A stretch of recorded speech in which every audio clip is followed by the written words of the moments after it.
again, here we are back at Pier 39, and now we bumped into Josef Newgarden, the defending Verizon IndyCar Series champion. It's the last race of the season, pays double points. Mathematically, you're still alive for the championship, but it's going to have to take a lot of things to happen for that to happen. So how do you go into this? Just win in at all costs, score as many points as you can, run the table? I think that's all we can do. I think try and win the race, score as many points as possible, and then we'll see how it shakes out. You know, hopefully some crazy circumstances fall our way, but it's going to take a lot. We've got to have a really good day ourselves, and our competitors need to have not so great of a day. So I feel confident. I think Team Penske's been good all year. Just not materialized half the time for us on a lot of these races coming down to the finale. So yeah, we're just going to try and win the race and see how it shakes out. You haven't had a bad season by any means, but it just seems like the little breaks this year didn't necessarily fall your way, whether it was timing of cautions, pit strategy, anything like that. What is one thing that stands out to you that has you in this position in the last race of the year? Yeah, a lot of what you said. I mean, we've been really good. I think we've led the most laps this year, so we've been up front.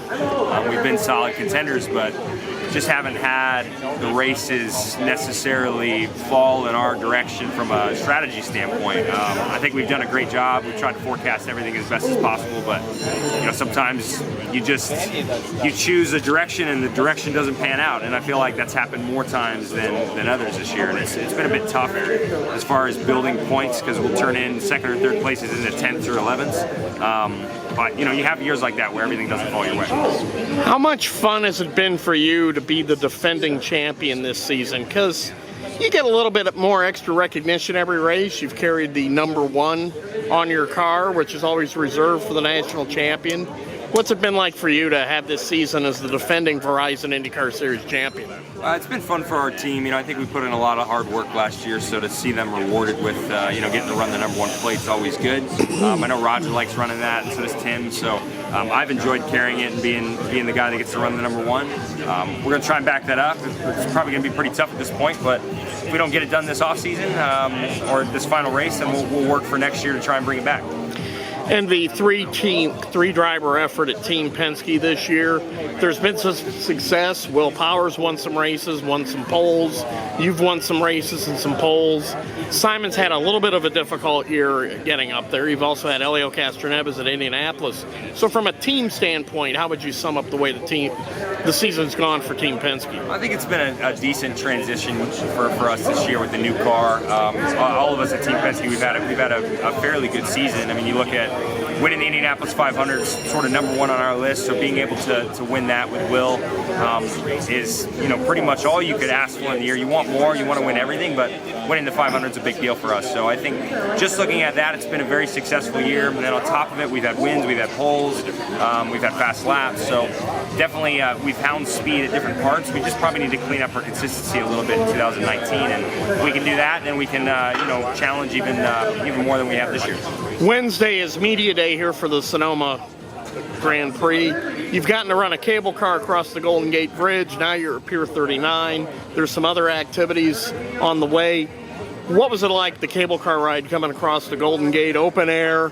You know, that had to be a pretty big thrill for you. Yeah, it was a little nerve-wracking. You know, we were up front in the cable car, so I was nervous just coming across the bridge. You don't have a lot of support. You're just kind of hanging there. But it was a lot of fun with the guys, Will, Alex, and Scott. So you know, to be able to, you know, come to San Francisco was always a fun time. You know, this is just one of the most beautiful areas of the country. Weather's perfect, so we're excited to get to race Sonoma and you know, just celebrating the season finale a little bit at the beginning of the week. Seeing the San Francisco area, Pier 39, it's a good way to start it off. And I imagine the seals and sea lions were something that a boy from the Nashville, Tennessee area doesn't get to see too often. What'd you think of that? Yeah, you don't see seals very often where I'm from, but I've seen these guys a couple times when I've been out here. So it's funny seeing them sunbathe, but it's a great part of the country, just beautiful weather. Two final questions here. One, Autoweek being an automotive publication, what cars do you drive around home, and what is your favorite car? Well, I'm a big Chevy guy. I actually love the Chevrolet Camaro ZL11LE. That's kind of become my new favorite car. I got to test drive it a lot over the last year and a half for Chevrolet, and We've done some publications with it, and I got to help them with that and sort of showcasing the new vehicle that they built.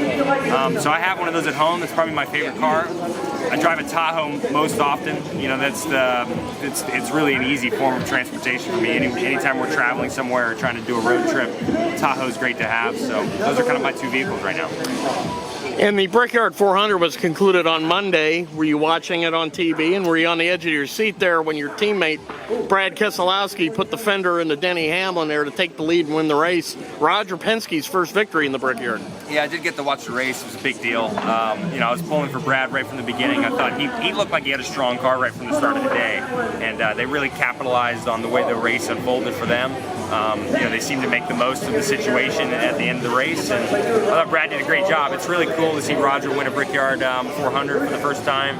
Been so successful in the 500 that, you know, getting that first 400 is pretty cool for the organization. Your teammate Will Power is about to get a caricature made. Is it a caricature, or in his case, a character? I think Will's caricature is probably going to be just Will. Yeah. That's what he is. He's a character himself. So yeah, it's fun getting to hang out with these guys. I'm going to get the one done myself. I don't know how it's going to turn out, but it's interesting to see what his is going to look like. 2017 Verizon IndyCar Series champion Josef Newgarden, thank you for joining us today at Autoweek. Thank you.